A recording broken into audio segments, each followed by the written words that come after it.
대전 충남 지역에서 건강식품 사업 설명회와 관련한 코로나19 확진자 3명이 추가로 발생하는 등 N차 감염이 좀처럼 끊이질 않고 있습니다. 대전시는 사회적 거리두기 2단계 조치를 유지하면서도 경제적 어려움이 가중된 노래방, 유흥주점 등 일부 고위험 시설의 영업시간을 새벽 1시까지 허용하기로 했습니다. 이성우 기자입니다.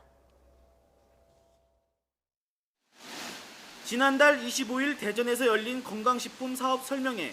이 설명회와 관련한 코로나19 확진자가 대전과 충남에서 추가로 3명이 발생했습니다. 건강식품 사업 설명회에 참석한 뒤 코로나19 양성 판정을 받은 확진자와 접촉한 70대 여성이 확진 판정을 받았고, 이 두 사람이 만나는 자리에 지난 11일 양성 판정을 받은 60대 여성도 있었는데, 이 여성과 접촉한 계룡시에 거주하는 40대 남성이 양성 판정을 받았습니다. 또 코로나19에 감염된 직장 동료를 접촉했던 30대 남성도 양성 판정이 나왔는데 건강식품 사업 설명회와 관련한 N차 감염입니다. 이로써 현재까지 대전 건강식품 사업 설명회와 관련한 코로나19 확진자는 모두 54명이 됐습니다.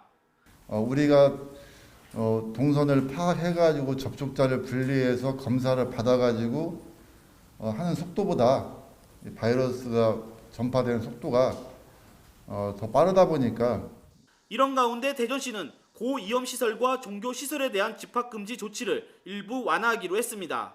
14일부터 방문 판매를 제외한 노래 연습장과 유흥주점, 실내 운동시설 등 9개 업종은 오전 1시까지 영업을 할 수 있습니다.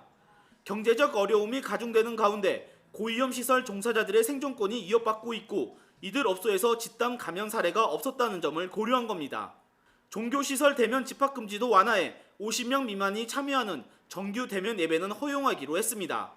만약 방역 수칙을 준수하지 않아 확진자가 발생할 경우에는 해당 업소는 즉시 관련 업종에 대해서는 전체에 대해서 상황에 따른 집합금지 조치로 전환하는.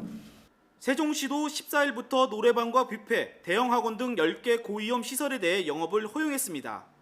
건강식품 사업 설명회와 관련한 N차 감염이 지역 내에서 멈추지 않는 가운데 사회적 거리두기 일부 완화가 어떤 결과를 가져올지 방역당국이 촉각을 곤두세우고 있습니다. YTN 이성우입니다.